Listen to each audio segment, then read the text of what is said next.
नमस्कार दोस्तों, मैं सर्वेश यादव। जापान एयरलाइंस का फ्लाइट 123 टोक्यो से इटामी एयरपोर्ट की तरफ आगे बढ़ रही थी। इस फ्लाइट में 509 यात्री, 15 क्रू मेंबर सवार थे। तभी विमान को एक बड़ी समस्या का सामना करना पड़ा। विमान अपना पूरा नियंत्रण खोता चला जा रहा था। अब पायलटों का बस थोड़ा सा ही नियंत्रण बचा था। यात्री घबराहट में थे। समय तेजी से बीतता जा रहा था। पायलट पूरी कोशिश कर रहे थे विमान को सुरक्षित लैंड कराने की। पहाड़ सिर्फ कुछ ही मिनट की दूरी पर था। विमान की पूंछ का हिस्सा टूट चुका था।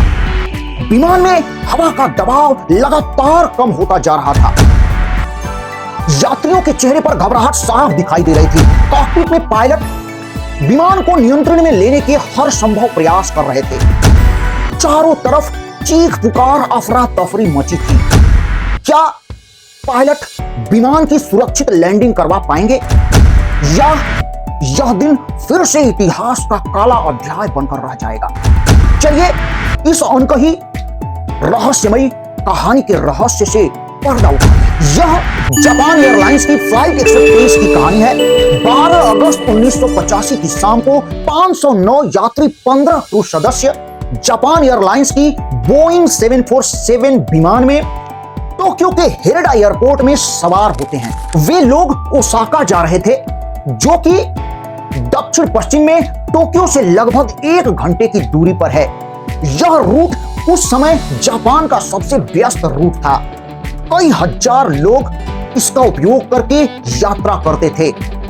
उस दिन फ्लाइट 123 पूरी तरह भरी हुई थी। जापान की ओपन छुट्टी का मौसम था। कई लोग अपने होम टाउन लौट रहे थे। ओबन जापान का एक पारंपरिक त्योहार है, जो कि पूर्वजों की आत्माओं के सम्मान के लिए अगस्त में मनाया जाता है। इस दिन लोग नृत्य करते हैं, मंदिरों में प्रार्थना करते हैं, पूर्वजों के कब्रों की सफाई करते हैं। यह त्योहार परिवार से पुनर्मिलन का होता है। वे लोग शायद ये नहीं जानते थे कि जिस विमान में बैठे हैं उस विमान में एक बहुत गंभीर कमजोरी है, जो बिना किसी के नजर में आए हुए कैंसर की तरह बढ़ रही है। ये उड़ान पायलट के लिए एक विशेष अवसर था। कैप्टन की सीट पर 39 वर्षीय फर्स्ट ऑफिसर युताका सासाकी बैठे थे, जबकि कैप्टन इनकी निगरानी कर रहे थे। युताका सासाकी के पास 4000 घंटे का अनुभव हो चुका था। पिछले 6 वर्षों से युताका सासाकी बोइंग 747 के साथ फर्स्ट ऑफिसर के रूप में कार्यरत थे। इस फ्लाइट की सहायता से उन्हें यह साबित करना था कि वे फर्स्ट ऑफिसर से पायलट कैप्टन के काबिल हो चुके हैं। उनके दाईं ओर उनकी निगरानी 49 वर्षीय अनुभवी कप्तान मासामी ताकाहामा कर रहे थे। ताकाहामा 1966 से लगातार उड़ान भर रहे थे। ताकाहामा को 12,000 से अधिक घंटे का उड़ान अनुभव था, जबकि तीसरे मेन क्रू सदस्य फ्लाइट इंजीनियर हिरोशी फुकुदा थे। फुकुदा पूरे दिन उड़ान भर रहे थे। आज की उनकी ये तीसरी उड़ान थी। ये फुकुदा दोनों पायलटों के साथ हेनेडा एयरपोर्ट पर इस तीसरी उड़ान के लिए तैयार हो जाते हैं। इन अनुभवी क्रू के साथ यात्रियों को सुरक्षित हाथ में माना जा सकता था, लेकिन विमान में जो आपात स्थिति पैदा होने वाली थी, उन स्थितियों के लिए इन्हें कभी भी ट्रेंड नहीं किया गया था। शाम के 6:05 हुए थे। विमान रनवे पर आगे बढ़ रहा था। गर्मियों की शाम थी। जापान देश में पूरे दिन तूफान का मौसम था। इन तूफान से बचने के लिए पायलटों ने सामान्य रूट के बजाय समुद्र के ऊपर से उड़ान भरना सुनिश्चित किया। यह उड़ान इतनी छोटी थी कि विमान जैसे ही 24,000 फीट की ऊंचाई पर पहुंचेगा, फिर उतरना शुरू कर देगा। अब 6:15 पर फर्स्ट ऑफिसर सासाकी विमान को रनवे पर लाइन में लगाया और टेक ऑफ पावर लगाया। कुछ ही पलों में विशाल जेट और उसमें सवार 524 लोग हवा में थे। टोक्यो के ऊपर से उड़ान भरते हुए यह जेट ओसाका की तरफ आगे बढ़ रहा था। पहले कुछ मिनटों तक सब कुछ योजना के अनुसार ही चल रहा था। इंजन द्वारा लाई गई हवा केबिन में फेड की जा रही थी ताकि केबिन के अंदर का एयर प्रेशर बाहर के एयर प्रेशर से ज्यादा हो सके। जैसे जैसे विमान ऊंचाई गेन कर रहा था वैसे वैसे केबिन के एयर प्रेशर और बाहर के एयर प्रेशर में डिफरेंस बढ़ता जा रहा। फ्लाइट इंजीनियर कॉकपिट में बैठे थे और वो केबिन के एयर प्रेशर की लगातार निगरानी कर रहे थे, लेकिन उन्हें और केबिन में मौजूद किसी भी व्यक्ति को शायद ये पता नहीं था कि विमान के पीछे लगा बल्क हेड, जो कि केबिन के प्रेशराइज्ड एयर को रोके रखता है, वो काफी कमजोर हो चुका है। ओसाका में उतरते समय इस विमान के पिछले हिस्से में झटका लग गया था और यह झटका काफी तेज था, जिसके कारण इसके बल्क हेड में क्षति हो गई थी और यह क्षति इतनी बुरी थी कि इस विमान को उड़ान भरने से कुछ दिनों के लिए रोकना पड़ा और इसकी व्यापक मरम्मत की गई। लेकिन बल्क हेड की मरम्मत अच्छी तरीके से नहीं की गई थी, जिसके कारण यह विमान जब भी उड़ान भरता तो केबिन की हवा के प्रेशर के कारण बल्क हेड पर लगातार प्रेशर बढ़ता, जिससे इसमें पतली पतली दरारें लगातार फैलती जा रही थी। 12,400 उड़ानों और इस घटना के 11 साल बाद जब यह विमान प्रशांत महासागर के ऊपर ऊंचाई पर क्रूज कर रहा था, तभी विध्वंसकारी तरीके से इसका बल्क हेड टूट जाता है। अब आप जो देखने वाले हैं वो इस उड़ान का पूरी तरीके से पुनर्निर्माण है। अब जैसे ही विमान में मौजूद प्रेशराइज्ड एयर बाहर निकलने का रास्ता बनाया, वैसे ही विमान के पिछले हिस्से में मौजूद कमजोर हुआ बल्क हेड अचानक एक धमाके के साथ टूटकर अलग हो जाता है, जिससे विमान में अफरा तफरी मच जाती है। बल्क हेड के टूटने से विमान के अंदर हवा का प्रेशर कम हो जाता है। इस दुर्घटना में विमान के टेल का हिस्सा भी टूट जाता है, जिसमें महत्वपूर्ण कंट्रोल सिस्टम लगे होते हैं। हाइड्रोलिक सिस्टम काम न करने की वजह से रडर, एलिवेटर, एलेरॉन काम करना बंद कर देते हैं। हाइड्रोलिक सिस्टम की विफलता के कारण पायलट के पास कोई वैकल्पिक तरीका नहीं था जिससे वो विमान को लैंड करा सके। यात्री केबिन में जो भी चीज बंधी नहीं थी वो बाहर की ओर जाने लगती है। ऑक्सीजन मास्क अचानक गिर जाते हैं। यात्री उन्हें उठाकर अपने चेहरे पर लगा लेते हैं। कॉकपिट में डिकम्प्रेशन का अलार्म बजने लगता है। अब पायलट यह तय करते हैं कि विमान को टोक्यो की तरफ ले चलना चाहिए और वहीं पर लैंड करना चाहिए।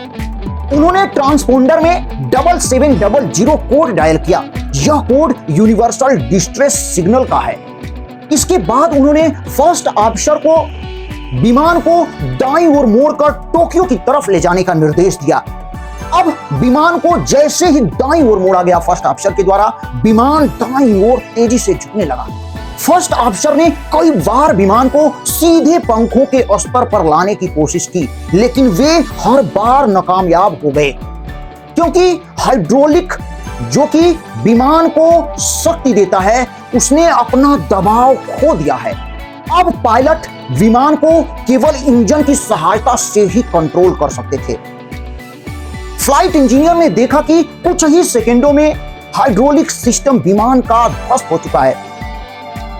कप्तान ने पूछा कि क्या सच में हाइड्रोलिक प्रेशर शून्य हो गया है? काश ये सपना होता, लेकिन ये तो सच था। हाइड्रोलिक पावर चले जाने का मतलब सारा नियंत्रण पायलट का समाप्त हो चुका है। अब वो प्लेन को कोशिश करके भी बाएं दाएं ऊपर नीचे नहीं कर सकता है। अब पायलट अपनी ही प्लेन में यात्री बनकर रह गया था। अब वे चाहते हुए भी इस विमान को कंट्रोल नहीं कर सकते थे। एयर ट्रैफिक कंट्रोल ने क्रू को रडार वेक्टर देने की पेशकश की ताकि वे एयरपोर्ट की तरफ लौट सकें। एयर ट्रैफिक कंट्रोल के लिए आपातकालीन का सिग्नल था।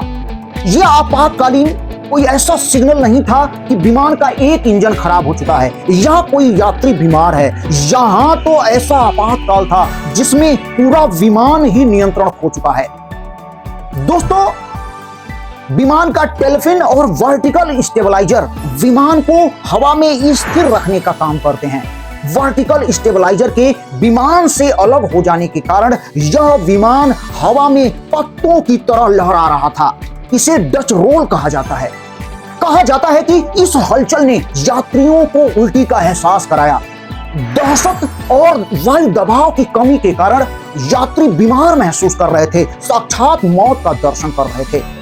रडर की अनुपस्थिति के कारण विमान की बाएं और दाएं की हलचल को नियंत्रित करना कठिन होता जा रहा है, क्योंकि रडर ही विमान की हलचल को नियंत्रित करता है।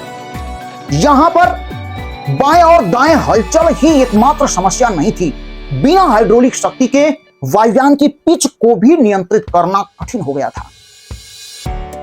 परिणाम स्वरूप विमान एक डरावनी रोलर कोस्टर जैसी गति शुरू कर दी।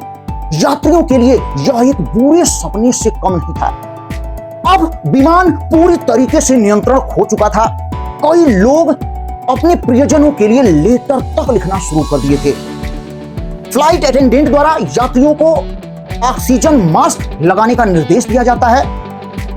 यहीं पर एक यात्री द्वारा एक फोटो ली जाती है जिसमें एक फ्लाइट अटेंडेंट अलग से मास्क द्वारा ऑक्सीजन ले रहा होता है।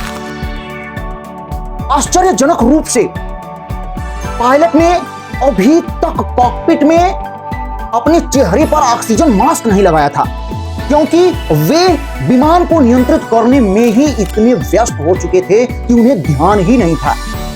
अब हाइपोक्सिया यानी ऑक्सीजन की कमी, 24,000 फीट की ऊंचाई पर ऑक्सीजन की क्वांटिटी 1/3 हो गई थी, जिससे सोचने और समझने की क्षमता कम हो गई थी। इसी बीच टोक्यो एयर ट्रैफिक कंट्रोल का भी कॉल आता है पायलट के पास, लेकिन हाइपोक्सिया के कारण उन्हें इसका भी ध्यान नहीं था। अब 500 से ज्यादा यात्रियों की जान केवल अपने दम पर ही थी।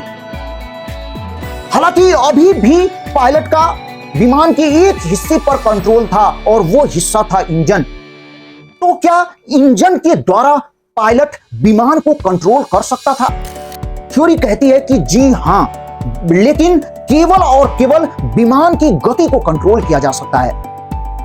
यदि ऊपर ले जाना है तो इंजन की शक्ति को बढ़ा दिया जा सकता है, और यदि नीचे ले जाना है तो इंजन की शक्ति को कम कर दिया जा सकता है। लेकिन यह कार्य काफी कठिन था।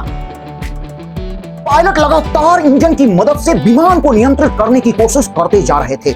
इसी बीच टोक्यो एयर ट्रैफिक कंट्रोल का कॉल आता है और सजेस्ट किया जाता है उन्हें नागोया एयरपोर्ट पर ले जाने का, लेकिन पायलट ने तय किया कि वो विमान को हनेडा एयरपोर्ट पर ही लैंड कराएंगे, क्योंकि ये एयरपोर्ट काफी बड़ा है और यहाँ इमरजेंसी सर्विसेज काफी ज्यादा हैं। वे अपने 509 यात्रियों को बचाने की हर संभव कोशिश कर रहे थे। कंट्रोलर ने कैप्टन की आवाज में तनाव महसूस किया, तो कंट्रोलर ने कैप्टन को जापानी में बात करने की अनुमति दी। फिर भी हाइट ज्यादा होने के कारण पायलट ऑक्सीजन मास्क नहीं लगाए थे, तो हाइपोक्सिया के कारण उन्हें सोच और समझ नहीं आ रही थी। अब यहां तक स्थिति पहुंच चुकी थी कि पायलट और कैप्टन को यहां तक पता नहीं था कि उनके विमान का पिछला हिस्सा क्षतिग्रस्त हो चुका है। अभी भी विमान वैसे ही हवा में लहराते हुए जा रहा था।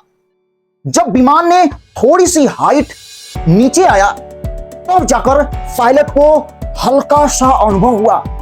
अब पायलट ऑक्सीजन मास्क लगाते हैं और हाइपोक्सिया से थोड़ी सी राहत मिलती है। हालांकि अभी भी विमान किसी डेंजरस जोन में नहीं था। अभी भी विमान 20,000 से 25,000 फीट की ऊंचाई में ही उड़ रहा था। अब विमान हवाई अड्डे की तरफ पहुंच रहा था। अब नीचे उतारना होगा। पायलट कंट्रोल कॉलम को आगे धकेलते हैं, लेकिन कोई प्रभाव नहीं पड़ता है। चाहकर भी, कोशिश करके भी पायलट विमान को नीचे नहीं उतार पा रहे थे। तभी फ्लाइट इंजीनियर ने सलाह दिया कि लैंडिंग गियर को नीचे करके फ्लाइट की रफ्तार को कम किया जा सकता है। अब पायलट ने इस पर विचार किया, लेकिन पायलट को यह लगा कि हाइड्रोलिक शक्ति के बिना लैंडिंग गियर को कम करना पॉसिबल नहीं है। आगे अब पायलट इंजन की पावर को कम और ज्यादा करके किसी तरीके से बहुत प्रयास के बावजूद वो वायुयान की हाइट को कम और ज्यादा कर पा रहे थे। अब वो नीचे की तरफ आ रहे थे, नीचे की तरफ लगातार आ रहे थे। अब वो लगभग 10,000 फीट की हाइट पर आ गए। अब पहले से सभी यात्री और क्रू मेंबर पायलट काफी बेहतर महसूस कर रहे थे। ऑक्सीजन लेवल भी कुछ ठीक हो चुका था, जिसके कारण सबका मानसिक संतुलन ठीक हो चुका था। लेकिन कंट्रोल भी पहले से बेहतर महसूस कर रहे थे विमान पर पायलट। लेकिन इसी बीच एक सामने और खतरा आ जाता है। कुछ ही मिनट की दूरी पर पर्वत नजर आने लगते हैं। अब ये बड़ी सी मुसीबत सामने आ जाती है।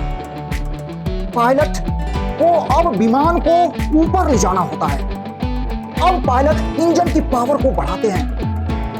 अब विमान बहुत तेजी से ऊपर की ओर जाता है, और जब तेजी से ऊपर की तरफ जाता है तो कुछ ऊंचाई पर जाने के बाद फिर वापस तेजी से नीचे आता है। अब विमान को कंट्रोल करना काफी मुश्किल होता जा रहा था।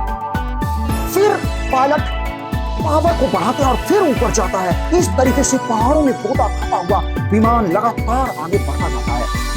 लेकिन एक समय के बाद अब विमान को कंट्रोल करना काफी मुश्किल हो गया।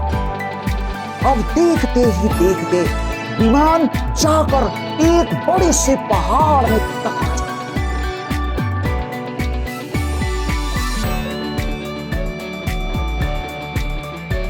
इसी बीच टोक्यो एयर ट्रैफिक कंट्रोल लगातार असहाय बनकर देखते ही रह गए। ये लोग पायलट से, कैप्टन से कॉल करके कनेक्ट करने की कोशिश की, लेकिन कोई कनेक्शन नहीं हो सका। एक अमेरिकी जहाज भी यहां पर आग के गोले को देखा और वे लोग समझ गए और उसके आसपास से होकर गुजरे, और उनके दिमाग में यही आया कि यहां पर तो कोई भी बचा नहीं होगा। और ठीक यही विचार जापानी अधिकारियों के भी दिमाग में आया, और जापानी रेस्क्यू टीम वहां पर समय से नहीं पहुंची। जापानी टीम दुर्घटना के ठीक 12 घंटे के बाद वहां पे पहुंची, और उनके दिमाग में तो यही था कि इतनी बड़ी दुर्घटना में कोई भी व्यक्ति बचा नहीं होगा। लेकिन दोस्तों, जब 12 घंटे के बाद जापानी रेस्क्यू टीम वहां पर पहुंचती है तो उन्हें 4 लोग जिंदा मिलते हैं, और जो बॉडी मर गई थी दुर्घटना में, उनको जब डॉक्टर के पास लेकर गया तो ये बताया गया डॉक्टरों के द्वारा कि यदि रेस्क्यू टीम टाइम से पहुंच जाती तो और भी कई यात्रियों को बचाया जा सकता है। इस तरीके से इतनी बड़ी दुर्घटना के बाद कुछ बचाव कार्य में सुधार किए गए। अब कहीं भी पूरे वर्ल्ड में कहीं भी कोई दुर्घटना होती है तो कोई बचा हो या न बचा हो, रेस्क्यू टीम को वहां पर जितना जल्दी हो सके पहुंचना जरूरी होता है।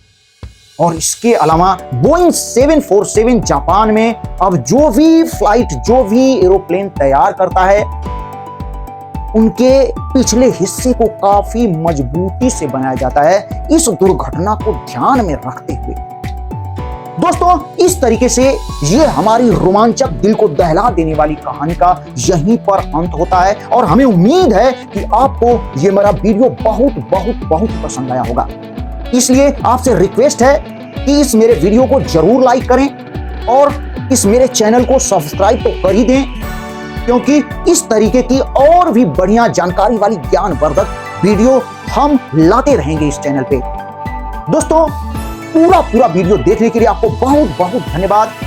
आप सभी लोगों को प्रणाम, नमस्कार। मैं सर्वेश यादव।